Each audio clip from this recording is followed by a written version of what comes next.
Hello friends, आज की class में हम करेंगे नया टॉपिक।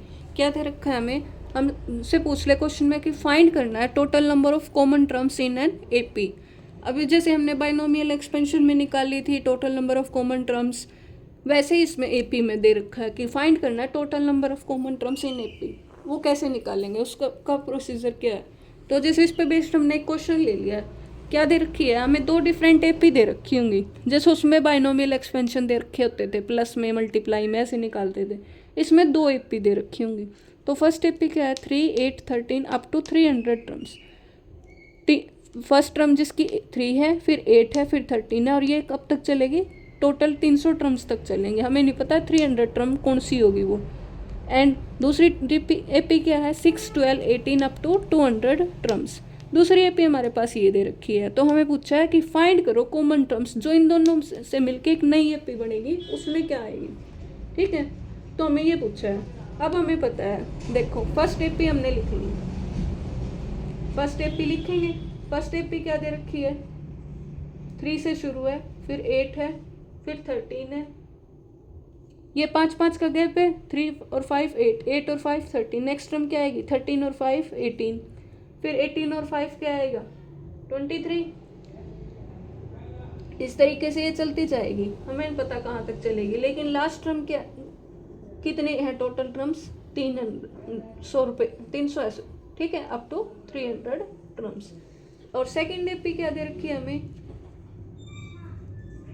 6, फिर 12, फिर 18, फिर क्या आएगा, 6 का गैप है, 6 का टेबल है, 6 2 12, 6 3 18, 6 4 24, फिर 6 5 30। इस तरीके से चल रही है कहाँ तक, 200 टर्म्स तक, अप टू 200 टर्म्स। ठीक है, ये दो एपी दे रखी है। अब हमें क्या निकालनी है, एक कॉमन एपी निकालनी है।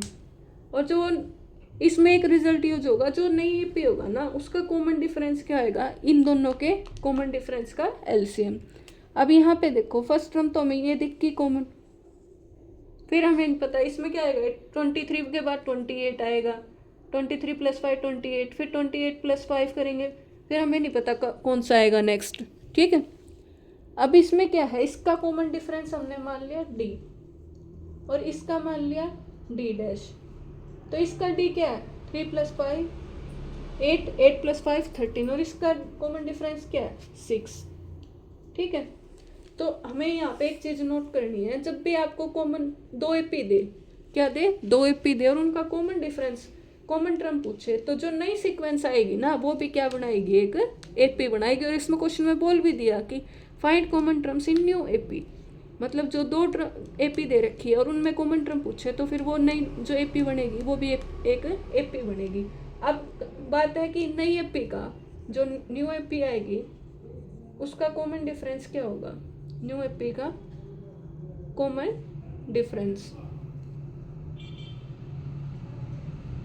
ठीक है, अब न्यू एपी का कॉमन डिफरेंस पूछा है, इसको D1 नाम दे दो और इसको D1 डैश नाम दे दिया। न्यू एपी का कॉमन डिफरेंस हमने D मान लिया। वो क्या आएगा, एलसीएम ऑफ फर्स्ट एपी का कॉमन डिफरेंस और सेकंड एपी का कॉमन डिफरेंस। ठीक है, ये रिजल्ट याद रखना, मोस्ट इम्पोर्टेंट, डबल स्टार लगा लो। ठीक है, इसके बिना क्वेश्चन नहीं होएगा। तो डी की वैल्यू क्या आ गई, एलसीएम ऑफ फर्स्ट एपी का कॉमन डिफरेंस क्या है, 5, सेकंड का क्या है, 6, 5 और 6 का एलसीएम क्या आएगा, 30।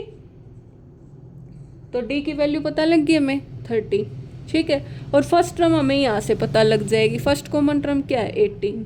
तो न्यू एपी क्या आ जाएगी, this implies new AP is equal to,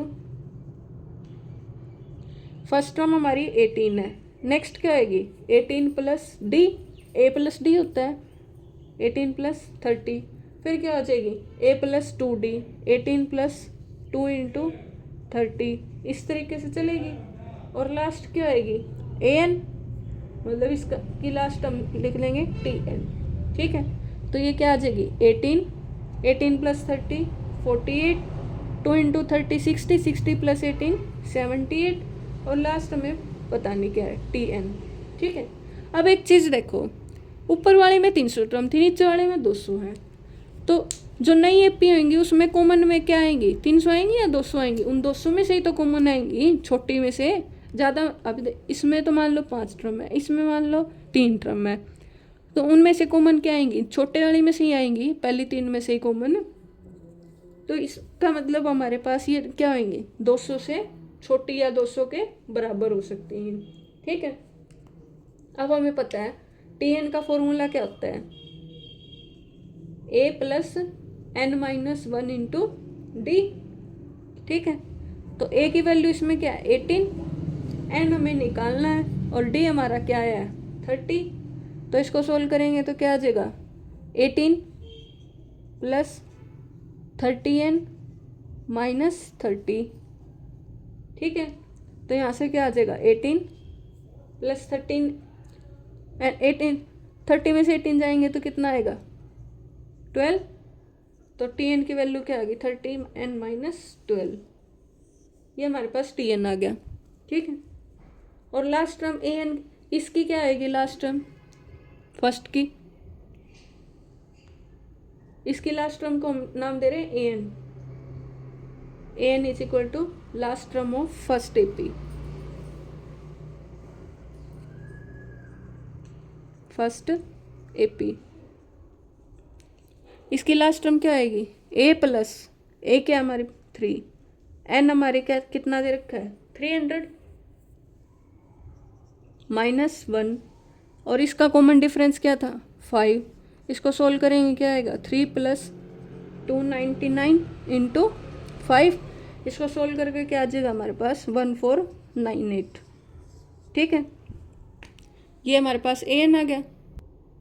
next हमारे पास An डैश, ये An डैश क्या है second last term of second AP. इसमें फर्स्ट टर्म क्या है 6 प्लस n कितना है 200 माइनस 1 इंटू डी कितना है 6। तो ये क्या आ गया 6 प्लस 199 इंटू 6। इसको सोल्व करेंगे तो हमारे पास क्या आएगा 6 प्लस 199 इंटू 6, तो कितना आ जाएगा 1200। ठीक है, ये आ गया। अब हमने पता है कि इसमें तो टोटल 1498 है लास्ट टर्म और इसकी 1200, तो इसका मतलब जो कॉमन एपी होगी वो क्या होगी, उसकी last term less than equal to क्या रही होगी 1200। तो दिस इम्प्लाइज ये जो Tn है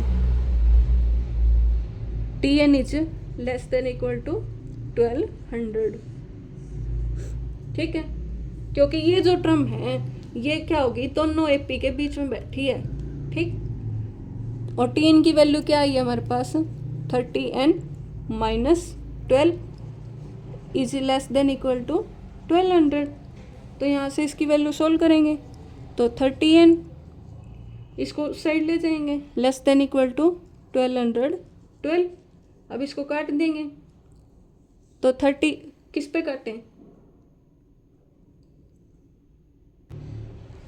तो यहाँ से हमारे पास क्या आ गया 30n is less than equal to 1212। इसको काटेंगे हम, किस पे काटते हैं 6 पे काटते हैं 5 पे काटते हैं, दोनों साइड किसी से काट लो। अब ये क्या आएगा पूरा पूरा तो कटेगा नहीं, पॉइंट्स में आएगा। तो हमने किस पे काटा, जैसे पहले 2 पे ही काट लिया तो 15 पे कटा ये, और इसको काटेंगे तो क्या आएगा 2 6 जा 12, 2 0 0 और 2 6 जा 12, 606 आ गया। यहाँ लिख देते हैं 606। फिर इसको काट लेंगे 15। अब किस पे कट रहा है 6 और 6 12, 5 और 1 6, 3 पे कट जाएगा तो 3 5 जा 15 और 3 2 जा 6 0, 3 2 जा 6। तो यहाँ पे क्या आ गया 5n is less than equal to 202। तो इसको काट देंगे 5 4 जा 20। ठीक है, 5 0 0.5 फिर 2 0 हो जाएगा, 5 4 जा 20, मतलब n की वैल्यू क्या आ गई less than equal to 40.4। n की वैल्यू 40.4 से लेस देन आ गई। लेकिन हमें पता है n तो क्या होता है इंटीजर होता है, और ये 40.4 क्या है नेचुरल नंबर नहीं है। तो इसका मतलब n की वैल्यू क्या हो जाएगी 40.4 से छोटा नेचुरल नंबर क्या आएगा 40, तो इसका मतलब n इज इक्वल टू 40। मतलब n क्या था हमारा, कॉमन टर्म्स थी जो इसकी, तो इसका मतलब total number of common terms कितनी आ जाएंगी इसमें, 40। क्लियर। हमारे पास क्या दे रखा था, 2 एपी दे रखी थी, ठीक है। फर्स्ट एपी क्या थी, 3 8 13 ये थी, ठीक है। इसका कॉमन डिफरेंस D1 मानना, फर्स्ट टर्म A1 मान ली। फिर सेकंड एपी हमें ये दे रखी थी, इसका कॉमन डिफरेंस D1 डैश मान लिया। अब जो इनसे कॉमन टर्म पूछी है, तो जो कॉमन टर्म की एपी आएगी वो भी क्या बनेगी, एक एपी बनेगी, और क्वेश्चन में दिया भी हुआ है। तो जो नई एपी बनेगी उसका कॉमन डिफरेंस क्या होएगा, एलसीएम होएगा दोनों के कॉमन डिफरेंस का, ठीक है। तो 5 और 6 का एलसीएम ले लिया। फिर जो नई एपी बनी उसकी फर्स्ट टर्म हमें यहाँ से दिख गई थी, सेकेंड टर्म नहीं दिख रही थी, तो सेकेंड टर्म किसकी हेल्प से बना दी, a प्लस डी की हेल्प से, 18 प्लस 30। फिर नेक्स्ट क्या आएगी, a प्लस 2d, फिर क्या आएगी, a प्लस 3d। ऐसे चलते चलते लास्ट क्या आएगी, tn हो जाएगी। तो ये आ गई। फिर tn का फॉर्मूला क्या होता है, a plus n minus 1 into D. यहाँ पे रख दिया, इसको सोल्व कर दिया, ये आ गया। अब an क्या थी, फर्स्ट टर्म की, जो फर्स्ट एपी थी उसकी लास्ट टर्म थी, उसका formula a plus n minus 1 into D one. a1 क्या थी 3, n क्या था उसमें 300 टर्म्स थी, इंटू d1 क्या आया था 5, इसको सोल्व कर दिया। सिमिलरली सेकेंड एपी को सोल्व कर दी, लास्ट टर्म। तो हमें पता है कि जो 2 कॉमन टर्म आएगी वो क्या आएगी, जिसमें कम है उससे छोटी आएगी। तो इसकी क्या आई है 1200, तो इसका मतलब tn क्या होगी, less than equal to 1200। tn की वैल्यू रख दी यहाँ से और इसको सोल्व कर दिया, ये हमारे क्या आ जाएगी। लेकिन यहाँ पे हमारे पास क्या आया था, n की वैल्यू क्या आई थी, डेसिमल में आ रही थी, और डेसिमल में होती नहीं, क्या होती है, इंटीजर। तो इसका मतलब इससे छोटा इंटीजर मतलब नेचुरल नंबर क्या आएगा 40। तो मतलब n इज इक्वल टू क्या आ गया 40, हमारा क्या हो गया आंसर। मतलब 40 कॉमन टर्म्स की एक एपी बनेगी जो दोनों में कॉमन आते होंगे, ठीक है। अगर इस क्लास में कोई डाउट हो आपका तो कमेंट सेक्शन में ज़रूर रिप्लाई करना। Thanks for watching this video.